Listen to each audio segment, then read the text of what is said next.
Bonne Terre Mine, located just south of St. Louis, Missouri, is an underground billion-gallon lake with 17 miles of shoreline and a whole lot of stuff to look at. They have a hang bar right next to the entrance, but basically a giant stride into about 130 feet deep, and then you swim across and you start your dive on Trail 1. They have it's all the amenities of a quarry, except that it's all lit by electric lights, giving it this surreal, out-of-world experience. As you go diving through the mine, there's old artifacts left over, like in this case these are old dynamite packaging, but you swim through pretty much complete darkness, lit only by the flashlight of the guide in front of you, your glow sticks, and then the lights that are illuminated from above. Now while we were there on one of the trails, they actually closed off the lights to make it completely dark so people could do a night dive. That was pretty spooky.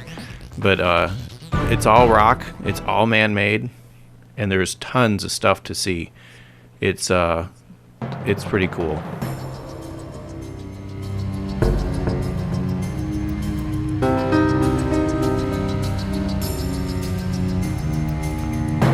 Now these stairs are where the miners would come down, and they'd basically start at the top of the mine, and they'd walk all the way down these stairs, all the way down to about 100 feet deep is where we were.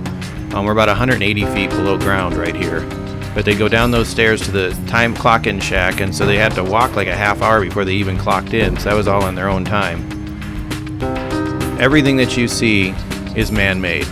Everything was cut and carved. There's nothing natural in here except for maybe the water. More dynamite racks where they stacked up the dynamite to be able to blast rock. Now this is the keyhole. We on trail, I think it was trail 2 or trail 3, we had to squeeze through this little hole, and it's as small as it looks to be able to swim from one side to the other, and it's kind of like a shortcut over to see the other trails. Now, I think we're on trail 4. Yeah, this is the structure, and this is something just incredible to see. And it is pretty cool. One of the most breathtaking sites in the entire mine. I was pretty stoked about it.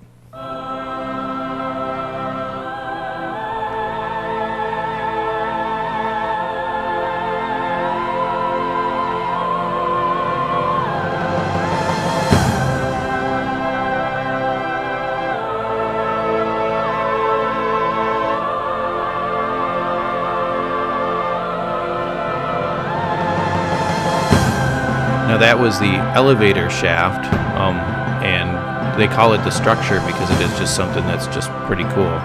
But underwater there's all sorts of little things to see.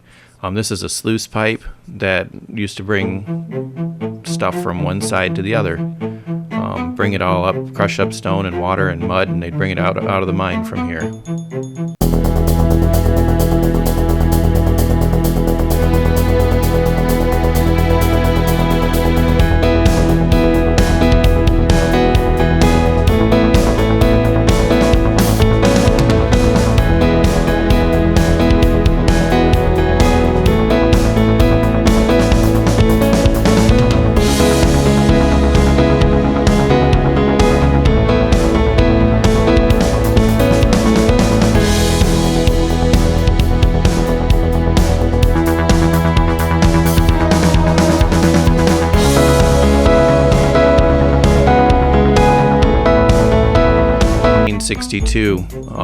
They fully intended to come back. They basically, the mine shutdowns had happened over the course of the history for a while, where they just shut down and they try to save some money, and they fully intended to come back. So you'll see strewn around the entire mine remnants of those times. It'd be like us leaving work tomorrow and then not coming back until it was completely flooded. Now, some passages go from tunnel to tunnel, from passage to passage. The tunnels, a lot of times after Trail 2, you spent a little bit of time under rock. Now, the guides were really good. We had a guide in front and a guide in back, and the guide in front led the way, and the guide in back made sure nobody was left behind. And you sometimes had to swim single file, like through this tunnel passageway here, which was an ore cart tunnel. or other times you had to you could swim spread out over a long period where all you could see was lights from there for the glow sticks. Now my video lights kind of screwed up the way that it works. An ore cart.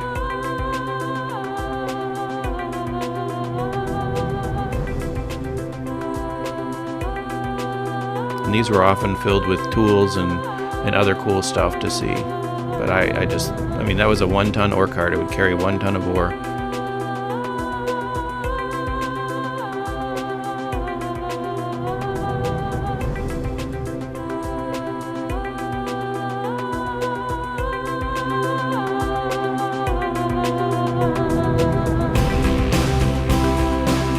More relics left behind. That's a drill on the left and a shovel.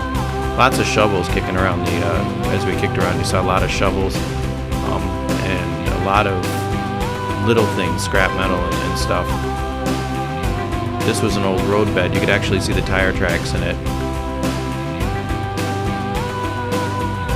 Another shovel.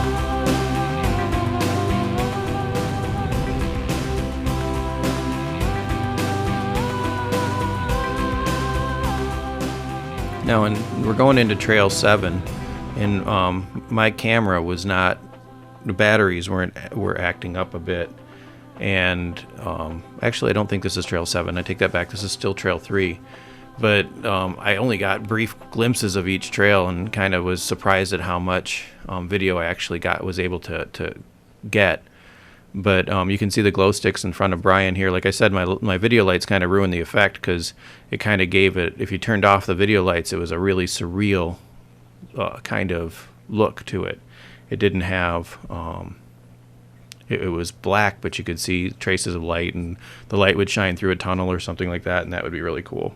But we're going into what's called the chapel.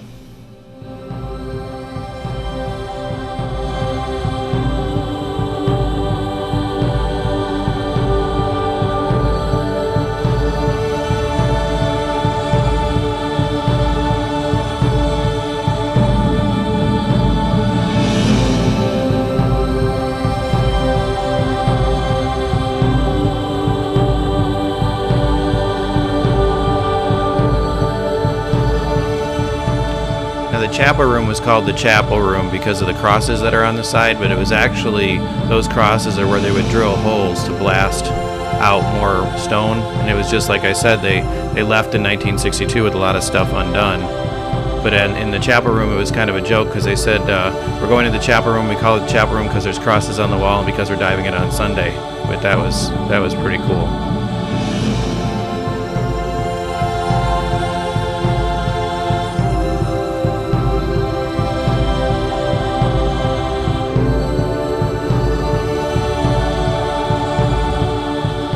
Now on Trail 3, they had a couple of restrictions where we had to swim through a relatively tight hole, and one of those restrictions had a grate across it, that the grate was there to keep gravel, and then we had to work our way up into it and then up through it, which was kind of cool.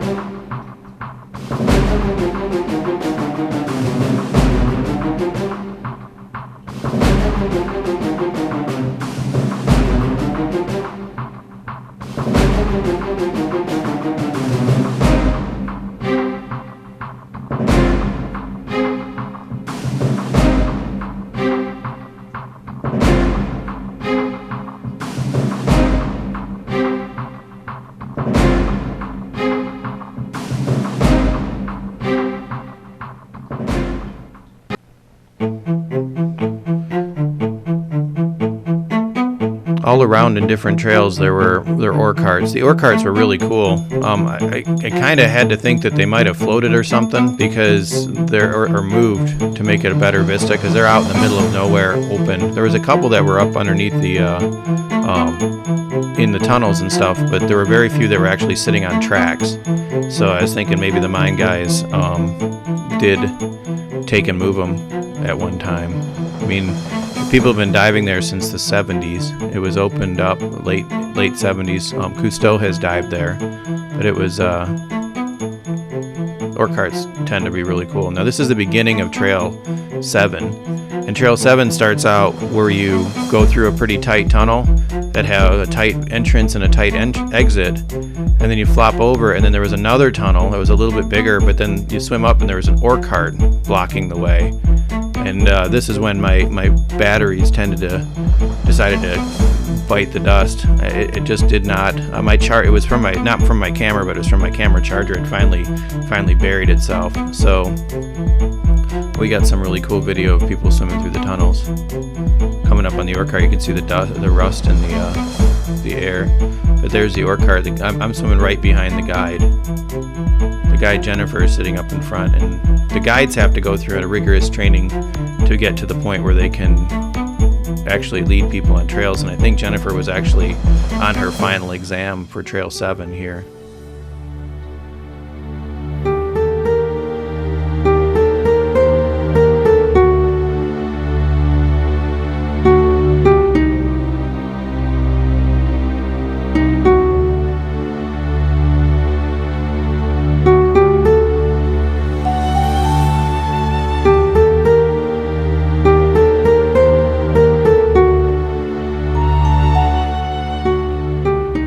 Another relic. I have no idea what this thing was, but it was pretty cool, and it had some oxidation coming off it, which they called the smoke. And then there's where my camera decides to die. These are all outside in the area. It's set up like a tourist attraction, like a little town. That's the entrance right there in front. That green door is where we go down into the mine. We're standing on the mine, and there's a dive shop and some of the old relics. But it was a pretty cool trip all in all, and I'm looking forward to going back.